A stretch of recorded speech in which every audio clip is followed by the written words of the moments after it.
these pyramids all kind of look the same, except some of them choose to have prevention on the pyramid and some do not. I like to put it on because I think prevention is actually an important part of beekeeping. And I know a lot of you could be hearing me say this and be like, come on, Cameron, like prevention has that ship has like sailed for us in the United States.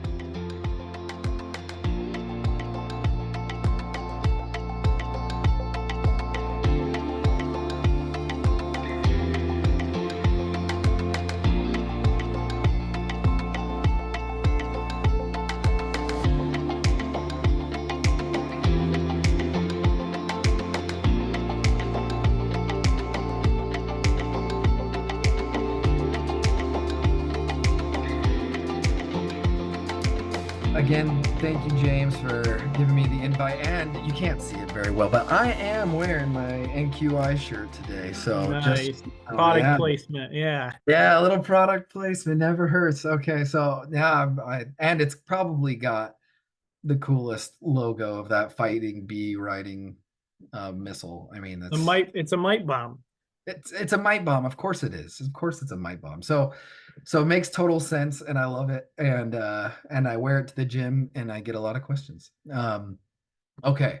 So I am really excited to just talk with you and be with this audience. I I will tell you probably before before January when I met James and I met others from the guild at the conference that was in Kentucky, and so I while I was there, I got to start talking and hearing a little bit more about you guys and what you do, and I'm just so impressed. And going through and watching some of the videos, it's kind of opened my eyes a little bit that there definitely is still a group of people that are really engaged in the science and the genetics and at a depth and a level that I think is just incredibly impressive. So,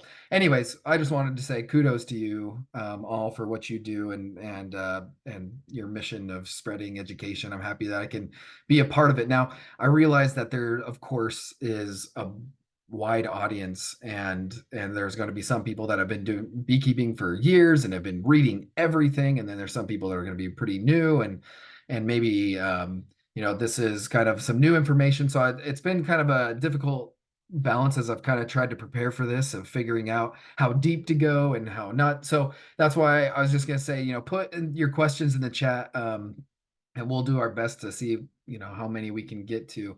But I will go ahead and, I mean, James already gave me that introduction. I'll just say that we have a really fantastic team at the University of Florida.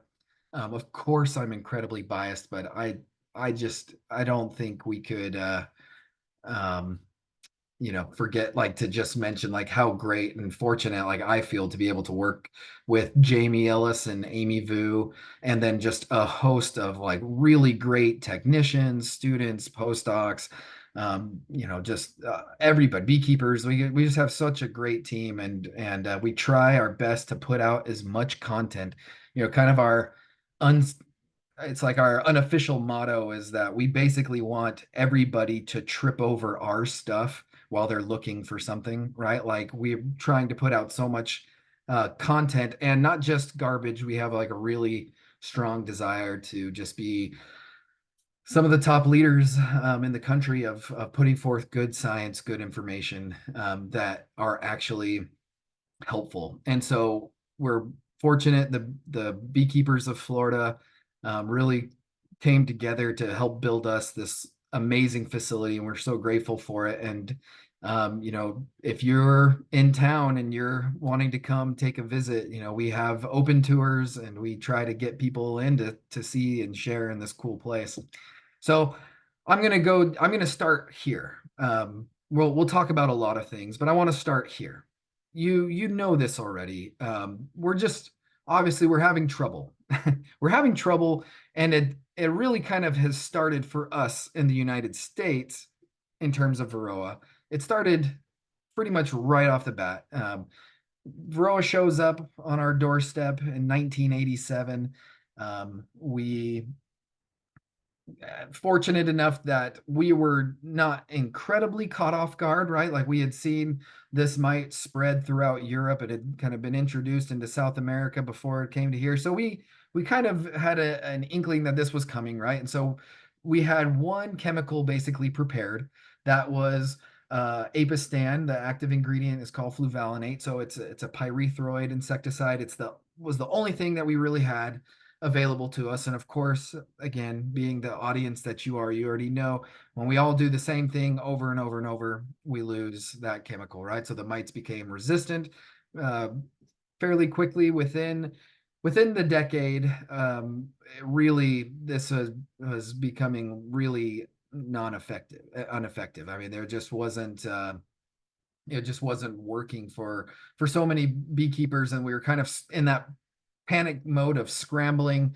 And Bayer comes to the rescue with a product that's called Checkmite, and the active ingredient is called Kumafos. It's an organophosphate, which organophosphates tend to be pretty harsh, long-lasting chemicals, so they're not particularly good for the environment. They're pretty hard on bees, but it worked for maybe a little bit. But basically, before the rollout of Checkmite was even kind of complete in the United States, there was already signs of resistance. I mean, very quickly, and so we lost this chemical very quickly. And then, we had kind of turned to other things and amatraz was an active ingredient that had been found in some like cattle tick products, and found that it worked for Varroa. And so it'd been kind of been used off label for a long time. But then finally in 2013, there was a product approved, Apivar. And so, again, what happens when we do the same thing over and over and over? Well, we got lucky for a long time with Amatraz, but it's coming back to bite us now. We're starting to lose that. So Apistan was gone fairly like after about 6-7 years. Checkmite, only about 2 or 3 years. And Apivar, I'm putting that wavy signal in there because it's kind of on its way out now. I totally get. I mean, the whole point of our focus of sustainability means that we're not going to just get hung up on the same things, especially hung up on some synthetic chemical controls that just we hit over and over and over. So what I want to talk about is Varroa. We need to talk a little bit about Varroa biology briefly, so that we can kind of think through understanding ways that control it and to time our treatments appropriately. If that makes sense. So, what I want to start with, I'm sure that many of you have seen this before. It's a really simple figure that's from the Tools for Varroa Management. This was produced by the Honeybee Health Coalition. I think it's a fantastic document, very helpful information there, and it's free. So, definitely check it out.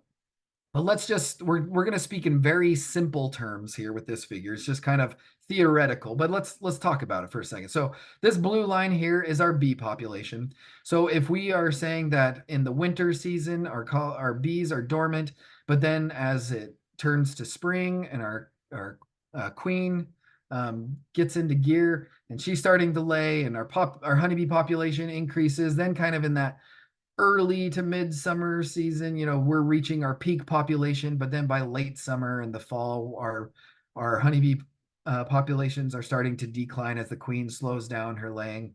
And then we kind of reach back into the winter, and our bees kind of go dormant again, right? Now, I am totally aware that no matter, depending on where you are, that bell curve is going to look different, right? Yours in Michigan is going to look very different than what mine looks like in Florida, right? But we got the theory, right? The basic honeybee growth phases. So let's talk about the mites now. Now, the mites only can reproduce inside honeybee brood cells. And so as the honeybee population increases, so does our mite population. The mites can often I mean, they depending on where you kind of are starting in the winter time, right? Can kind of depend on where your mites are going to be later in the spring and in the summer and the fall. But let's say that they're somewhat low. And as our honeybee population increases, then our mite population is going to continue to increase. And then when we often run into trouble is in the late summer and the fall. This is when our bees are starting to reduce their size, but there's still plenty of brood in the colony, so our mite populations can increase. And then when we get this really big population imbalance where we just have high numbers of mites, per honeybees, that's when that's when like the viral levels just increase to out of control proportions, and our colonies as a unit, they just can't handle that, and that's when they come collapsing. All right. So I just wanted to basically walk through that because this kind of led us to a lot of questions as you kind of think through this framework. And we decided there's other Varroa population models out there, but we really wanted to kind of address a question that was important for us, especially in Florida, where we just have really long seasons, right? Like we just have basically from February to October, we're on swarm watch, which sounds exhausting, and it is. It's terrible sometimes. We just have a lot of intense weather, and it's warm, and then it will finally cool off for like 1 month, and then it gets hot again. So we just have long seasons. And so, our Varroa population growth is a bit different, and we wanted to kind of explore this a few years ago. And we just published this paper recently. It was published last year. Here's a link to it if you want to check it out with the QR code, but I'm sure we can get it linked later on for you to see. But basically the point of what we were after is we wanted to watch Varroa population growth by season and basically determine how long these mite populations can grow before our bees start collapsing. So the way that we got after this is we wanted to check. We had a cohort of colonies of 20 colonies that we started in the winter, 20 that we started in the spring, 20 that we started in the summer, 20 that we started in the fall, right? So we've got these cohorts at different times and different locations. So we have 4 different locations. What these colors basically mean is because we repeated this over a period of 2 years. So it was actually probably one of the most expensive projects that I've ever done because we required so many colonies and we were observing what's happening. And so we did lose some bees. So that's a little spoiler for you. But it ended up just costing a lot of manpower and then just a number of colonies, right? So what we did before each start of the season, we just treated the willies out of them. We were blasting them with oxalic acid. We were hitting them with apivar. We were doing, kind of hitting them with as many treatments as we can to get them as close to a theoretical 0 as possible. We know that it's pretty close to impossible to get rid of 100% of your mites, right? But we were trying to get them as close to 0 as possible. So, you got something, Clay, Hit or the fire button, that's that button. I think we That's stupid. What got idiot some designed mic turn. Your mic's turned that on, button? man. So anyways, we've got the whole idea was that when we started these colonies, we're just then watching their mite populations monthly and just using alcohol wash to just kind of give us a sense of where our mites are, right? And just so we could watch. So I'm going to show you some data. This is taking 2 years of data combined into one. And so just hang with me. I realize this is some big lines, but let's just think about this for a second. Let's look down here at the beginning, because what we're looking at is like across our x-axis here is like the months since we treated. And then here's our mite population as per like mites per 100 bees on our y-axis. And so then this red dot is kind of that theoretical, like, the 3 mites per 100 bee. It's kind of that typical, often used action threshold, right? Okay. So you can see we've got our 4 different lines. We've got the blue one is the winter, pink is spring, this yellowish is summer, and then light blue is fall. And what each of these, like since they all have the letter A, that means that there is no significant difference between any of the treatments. And so you can see that we did our best to hammer them as hard as we could to get them close to zero. So let's start with this spring line. This is that bottom line, that pink one. You can see we got it pretty close to zero. For those 40 colonies that we did over 2 years, we got those ones to start off pretty close to zero.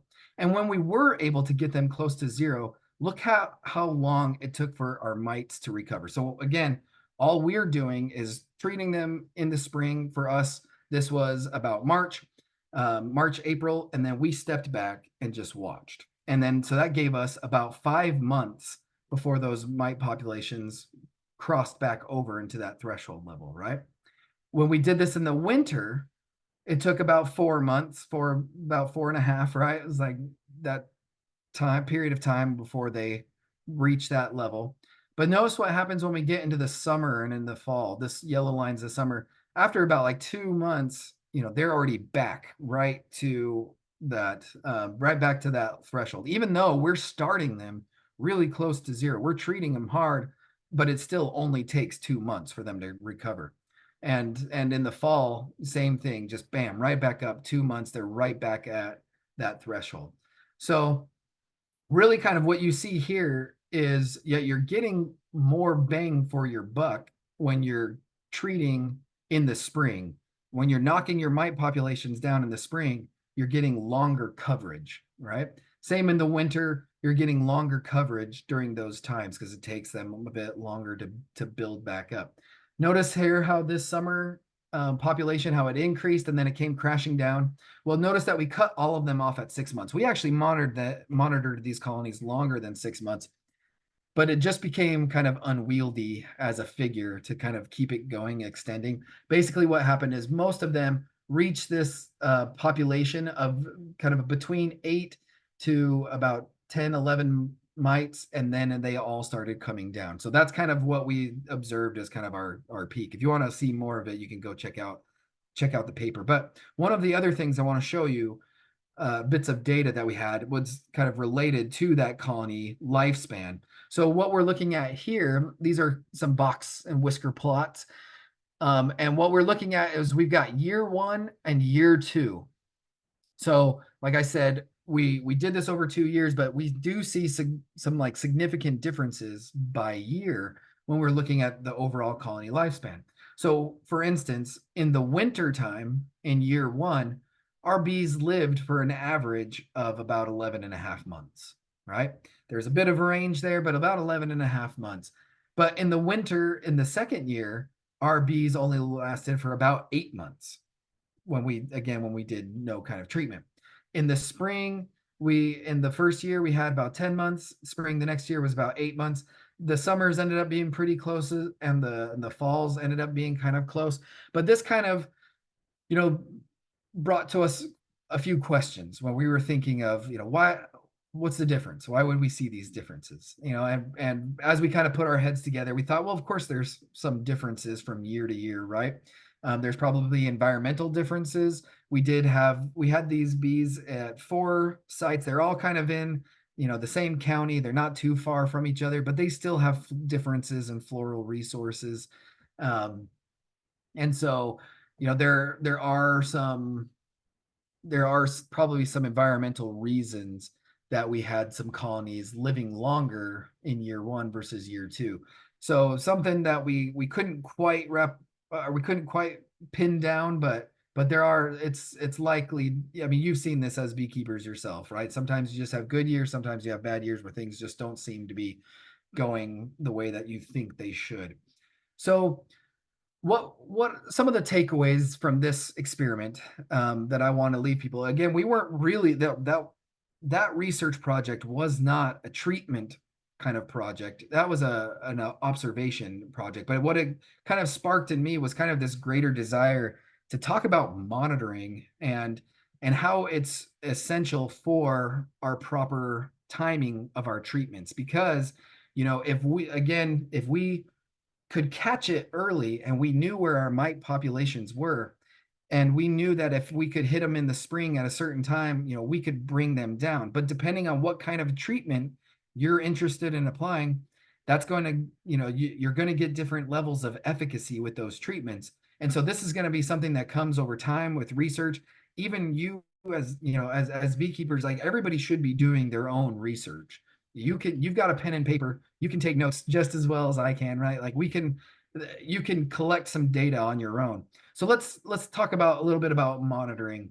Um, and I will totally admit, I'll be one of the first to admit that there's probably some rethinking that we need to do related to our monitoring strategies.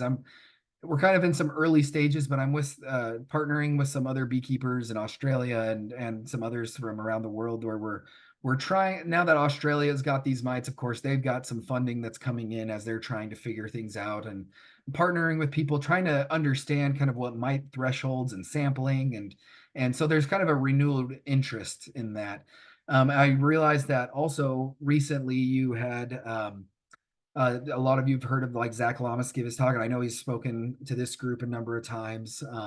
Talked about, like, maybe instead of looking at alcohol washes or something, we could just pick up some drones, kind of get a sense of how many mites are on our drones, and if it's a problem or it's not, just kind of based on where those mites would be, because we know they're partial to drones, they're looking for drones, they want to be on drones. And so if we see them, they are little mite magnets, and we can find them and find mites, and we're, maybe we're onto something. The only thing that at this point, I think looking at your drones is great. For me, it's not there yet, in the sense that there's not, like, necessarily a standardized protocol, that at least that I'm familiar with, for one, to really, like, know exactly what they're seeing. And I feel like that has been worked out to some degree with alcohol washes. Whether or not you put all your stock into it, it's still a very clear cut answer. When you're sampling using an alcohol wash, sure, you're going to be missing some mites, no doubt about it, but you're still capturing 300 individuals, and then you can look to see how many mites are on them. I prefer the alcohol wash to any other method of Varroa monitoring. It's something that you can do quick and easy. If you're new to beekeeping, work with your group, your beekeeping mentor group or your club, kind of get with some folks that can show you how to do it. It seems a little intimidating, but it's really not. And it does take a little bit additional time, but I hate to say this, but I think we're there now, even for commercial beekeepers, right? Like, commercial beekeepers are always like, nobody's got time to monitor, because time is money. And if you are going to go monitor, then you're going to be losing money. Well, I don't think we can rely on that anymore. I think we have to do some monitoring to know basically where your mites are at in your apiaries. Because if you don't keep an eye on them, you're going to be in some trouble. Now, sugar shake is to me, is an okay alternative. It's definitely better than doing nothing. I don't love it, because I feel like you miss a lot of mites. I've kind of gone back and washed some of these before and seen that I miss some, um, which is not a huge deal, because it gives you most of them and you can get an estimate. But if you're a little bit anal like me, then you want to, like, know, you gotta know how many mites you have per how many bees you have, right? So it's, again, something that you can work with somebody and kind of learn how to do this, but it's not too hard, not but it'll possibly a little intimidating. Another option is mite fall. Now, I'm not a huge fan of using mite fall as a method of monitoring. I think a lot of beekeepers really like it, because the idea is that you're kind of like passively observing what's going on in the colonies with the number of mites. It's been very much my experience, and I've kind of shown this in a few different projects now, that it's not consistent. I can have really high mite loads, but I could have low mite drop, unless I'm putting in some kind of a treatment or something and you're expecting to see a knockdown of mites. I just don't really see much of a use for mite fall, because that's the only time that I really get or see any kind of consistency with it, is when you're coupling that with some kind of a treatment. So it's okay. I'm sure there are people that disagree with me, because some people really are passionate about their mite fall. It's just, I think there are better ways. So out of these four that I've kind of mentioned, I would suggest that you at least get the most familiar with doing the alcohol wash method and be proficient in that, because that's going to be very helpful. But it doesn't hurt to kind of do a suite of a few different things. But I will say, as we kind of keep diving in, we're going to kind of shift gears a little bit, and I want to talk a little bit more about some control, and we can think about maybe how we're going to best try to time some of these treatments. If some of you maybe are aware of this already, but Jamie and I, a couple years ago, put together this long article. I think it's good because we spent so long putting it together. It took us about 5 years to get this all put in, and we were trying to synthesize 80 years of Varroa control research and put it into a framework specifically for IPM. So we talk a lot about monitoring. We're talking about economic thresholds and economic injury levels, right? We're kind of trying to put it into this IPM framework. So a lot of you have heard, are familiar with integrated pest management already. You've kind of seen some of these pyramids. This is kind of our typical treatment pyramid, where we think about, as we increase and we go up the level of the pyramid, we're kind of increasing the potential risk to our bees, potential risk to the environment, right? So notice these pyramids all kind of look the same, except some of them choose to have prevention on the pyramid and some do not. I like to put it on because I think prevention is actually an important part of beekeeping. And I know a lot of you could be hearing me say this and be like, come on, Cameron, like prevention has that ship has like sailed for us in the United States. And to some degree, you're right. But I do think there are things that you can do to prevent bees or from like mites from reinfesting into your apiaries, right? Some of that could be just good. In my opinion, swarm control is actually a good part of beekeeping. And it prevents you from just having a bunch of colonies close by that just serve as like that reservoir colony, those mite bombs that continually like feeding your bees more mites. So that could be an example of prevention, for instance. But I didn't want to get too far in the weeds. I wanted us to kind of focus, spend a little bit of time on cultural control. So a cultural control, the whole idea with this means that we are basically changing the environment, trying to make it a little bit less suitable for the pest. And in this case, there's a couple of different examples I can think of that are kind of fit into that category of a cultural control. It's often used as something that you do preemptively to minimize the impact. It doesn't have to be. It can be something that can be done afterwards, but often you see this as the base layer, and they kind of put together prevention and cultural, where I like to kind of keep them separate. But this is a picture I'm sure a lot of you are familiar with. Like this could be a freeze kill brood assay.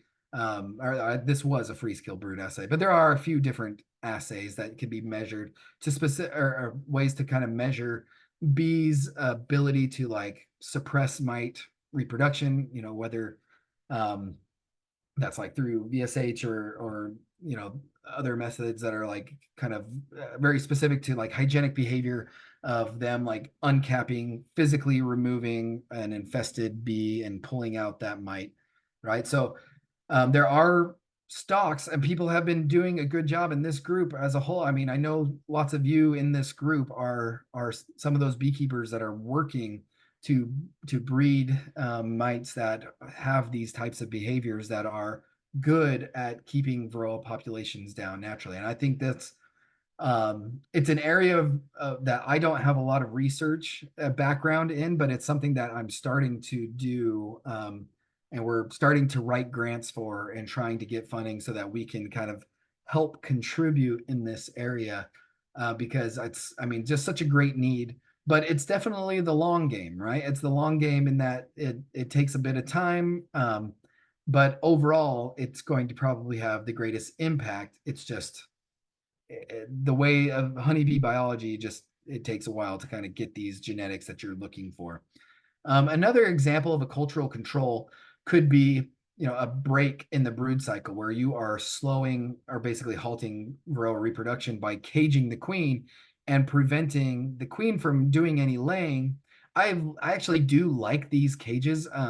People ask me every once in a while about it because it's kind of a little bit funny looking, and we did buy these cages from a producer in Italy. And reason we chose these cages specifically is because there were some Italian beekeepers that were using this and kind of touting, hey, this is a really great cage and the bees keep them alive for a long time.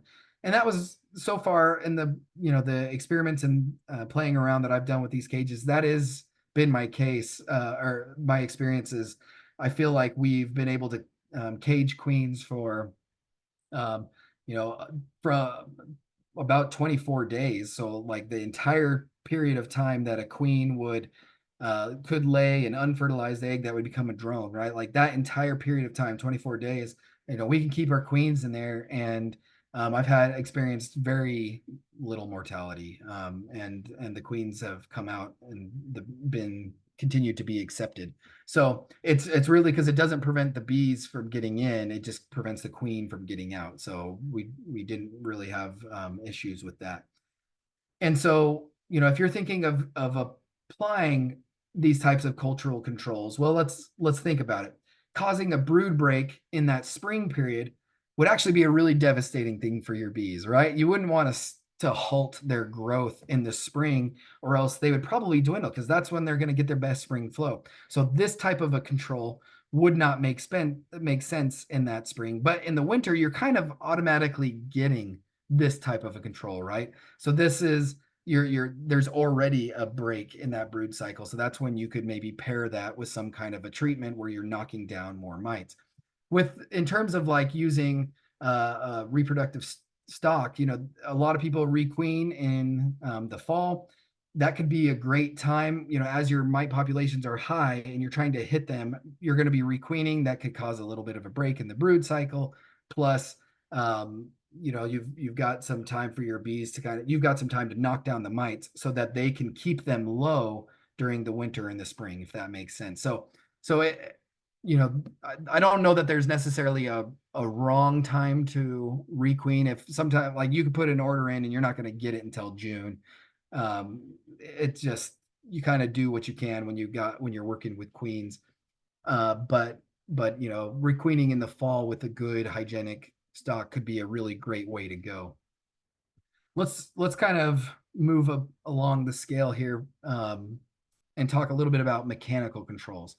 So the idea with a mechanical control means that you are doing something to physically kill the pest or physically remove the pest yourself, right? So this could be something like drone comb removal, or drone brood removal, where you are yanking out lots of brood. We already kind of had said that these mites are more partial to drones and drone brood. And so using something like drone comb removal can actually be incredibly effective. There was some research that came out of David Tarpey's lab.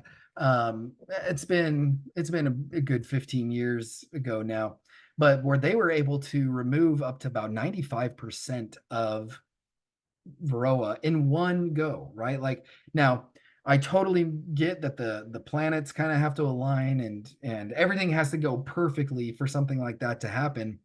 But when it does work out well, it can be really great.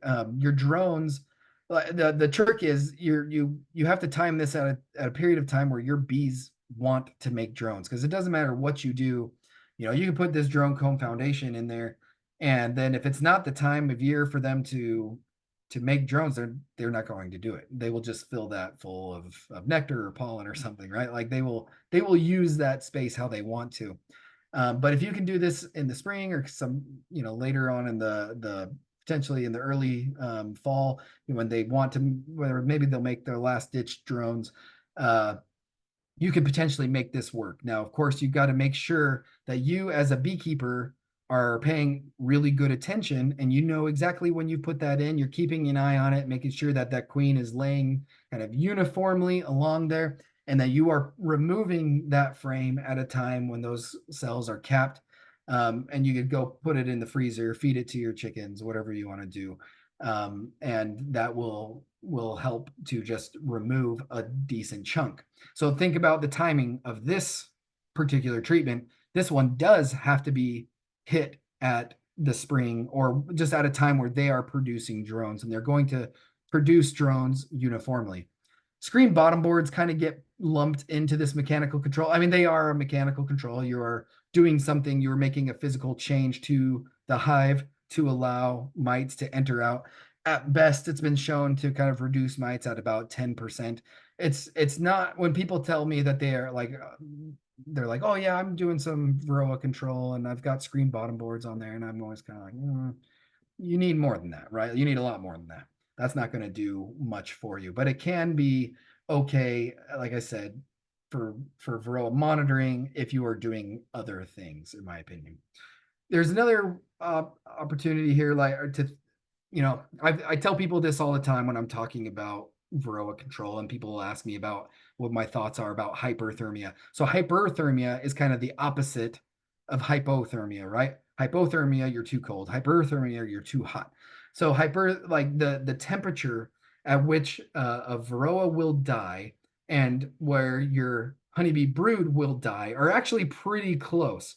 Varroa have usually die at about, about 44 degrees Celsius, and whereas like honeybee brood, sorry, Varroa is going to die at about 42, and honeybee brood is going to be about 40. And so there's just it's a really narrow window.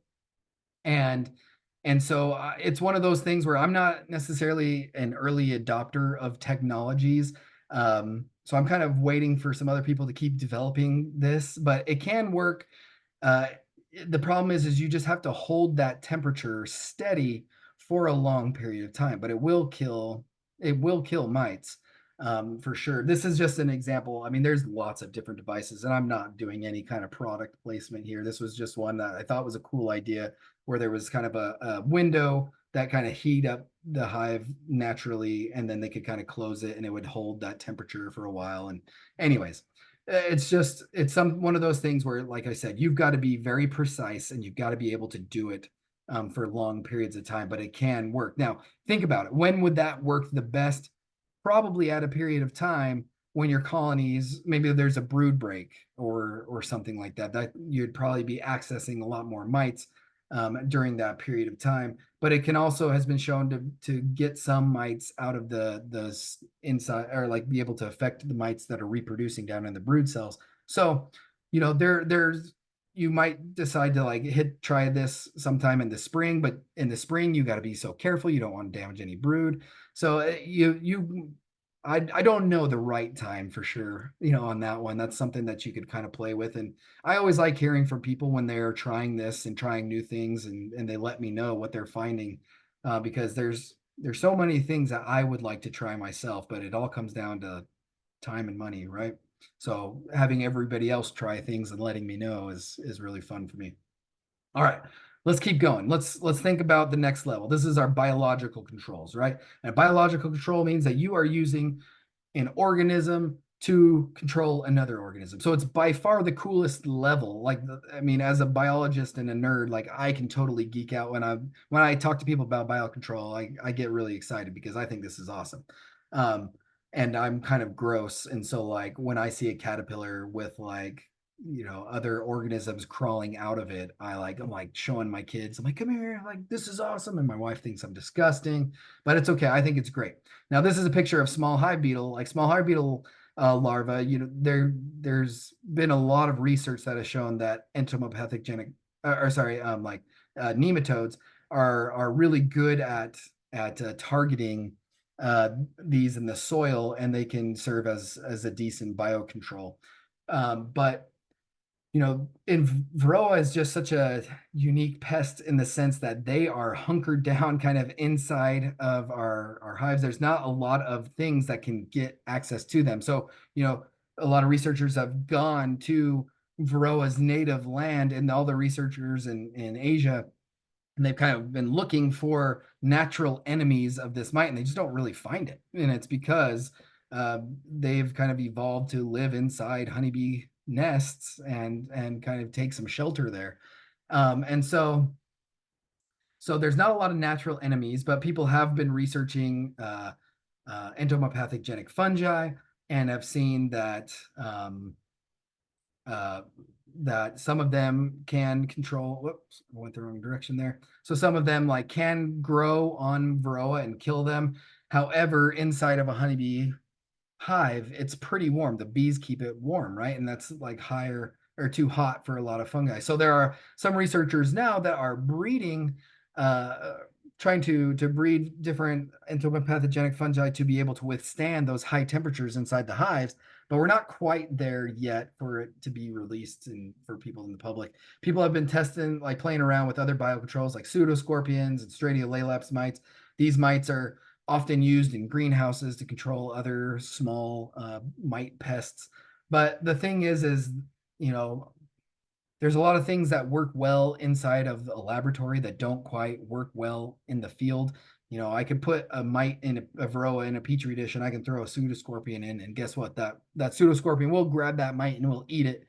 Which, while it might bring joy to my heart, it doesn't do much inside of the whole hive, right? You put those in the hive, and they're just not reaching the mites like you think they would. So there's still nothing really on the biological control front that's coming out very soon, but some, like I said, there has people are putting some time into this, at least in the world of entomopathogenic fungi.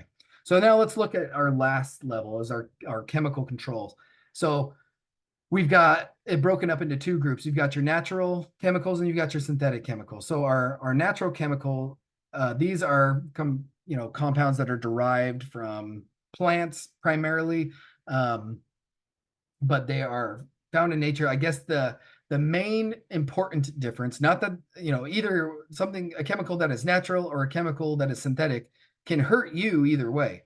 Really, what it comes down to is how does it break down, right? Most natural chemicals are water soluble and break down rather quickly. Not all of them, but most. And then most synthetic chemicals, they're built to last and they hang around in the environment for a long period of time, right?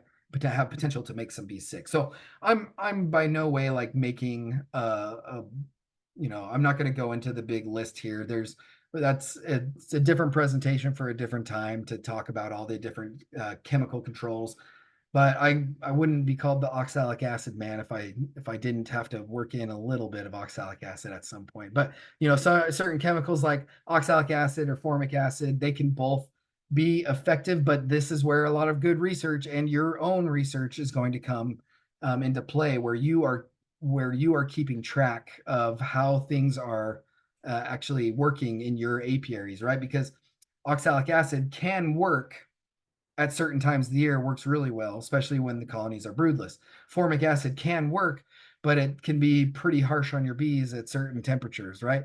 Hop guard, I've heard so many mixed results, and it's been different kind of in different areas of the world, but some people have gotten great control with it. So it's definitely worth trying for you, right? And then there's a million different essential oils out there.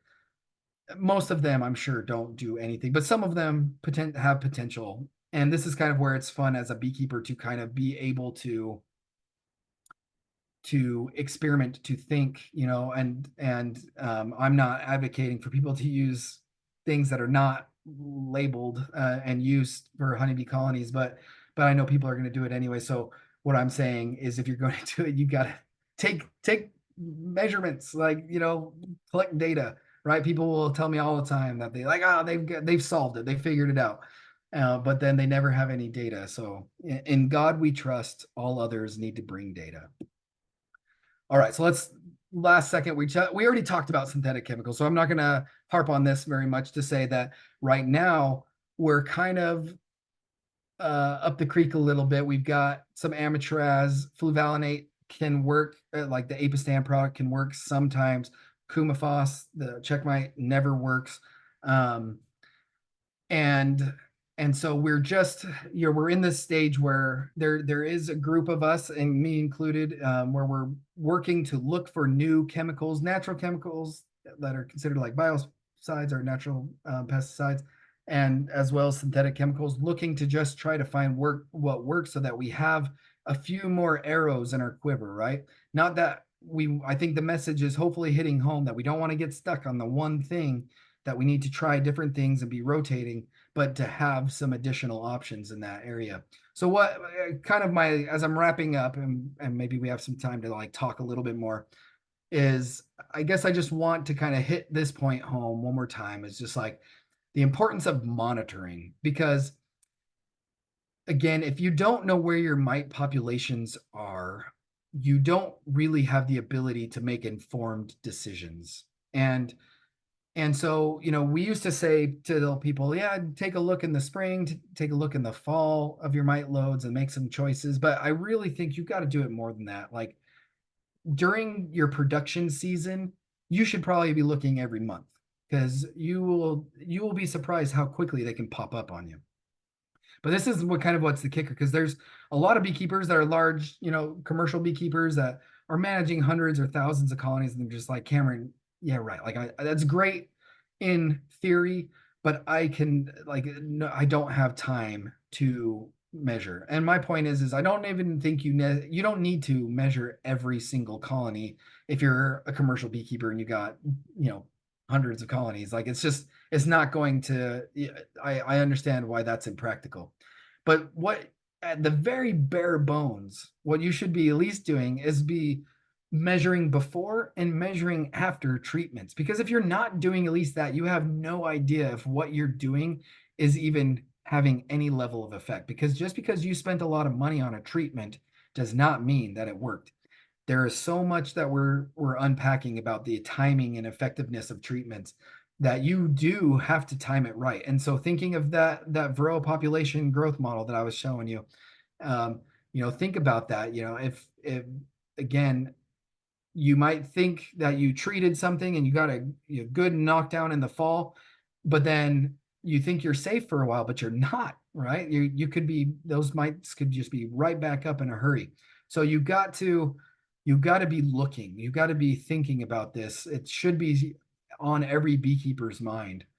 And so kind of leaving you with some last thoughts.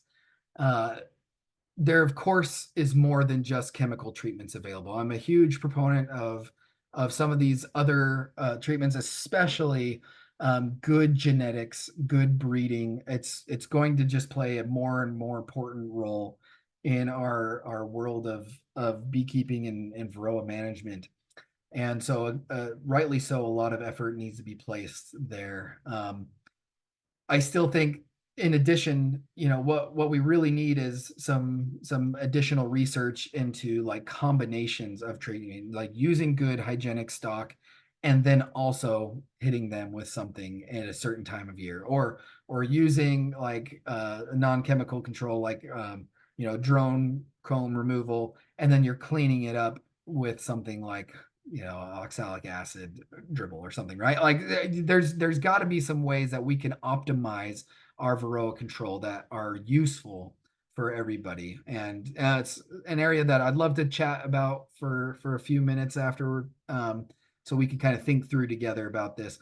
So we already, I'm not above making shameless plugs. Like I already am wearing my NQI shirt. I'm going to make one quick shameless plug here, is that, in our lab, we work so much with students, and we are trying to get as many people trained as we can. We have a simple little fundraiser that we do where you can adopt a bee, adopt a queen, adopt a hive. We're just like 100% of those funds just go to helping us fund people, fund beekeepers, or fund students so that they can do their research. So that's, if you're interested, of course, we'd be grateful for the support.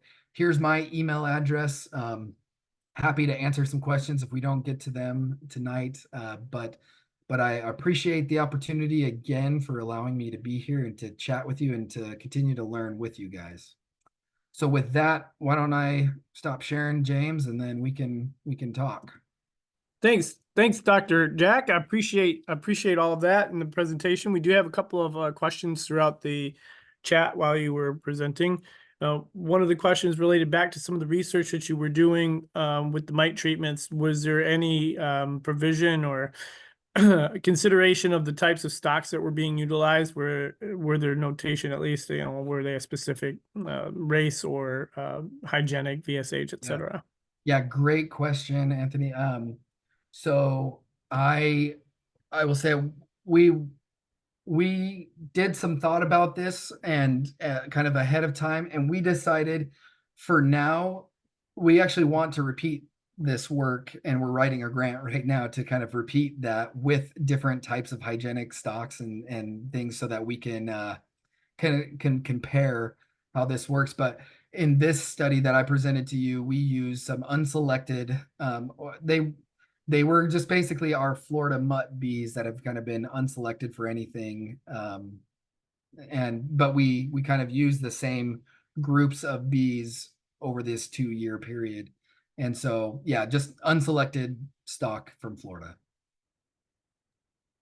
For the 2-year study that monitored Varroa growth, have you plotted the data with months of the year in the x-axis instead of the duration after treatment?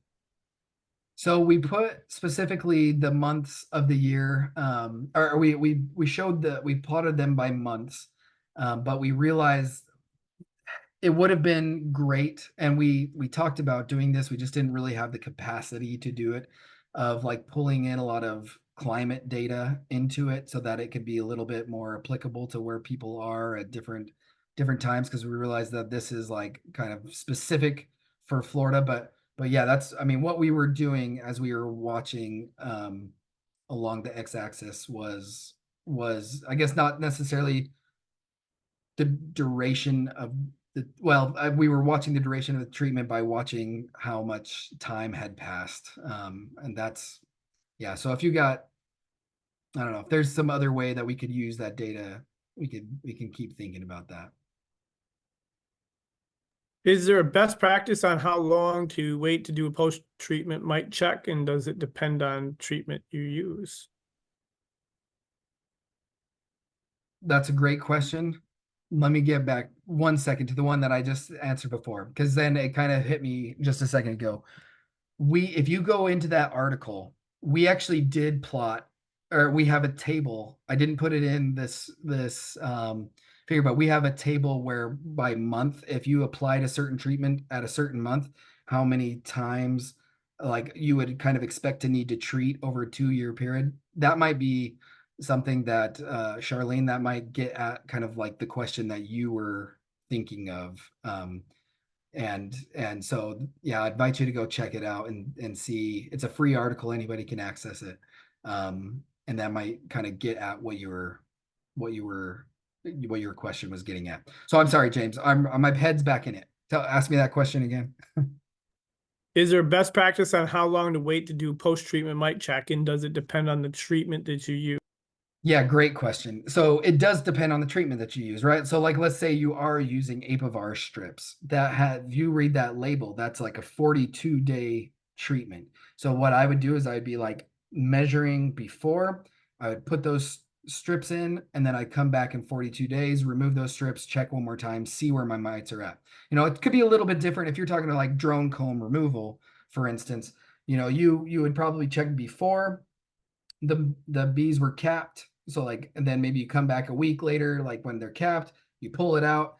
And then I would probably give it a couple weeks, check again, kind of see where you're at, like what percentage of those mites had like been removed over that period of time. So yeah, that it definitely does matter. And you kind of have to think through the treatment. What is that treatment period like showing? But you don't want to wait too long. Sometimes as beekeepers, myself included, like we can get a little bit relaxed about it and be like, well, I just treated, they should be good. Like, don't wait too long, go in and check. I'm 2 days into the future already. That's the spirit. You're already on May the 4th on Star Wars Day.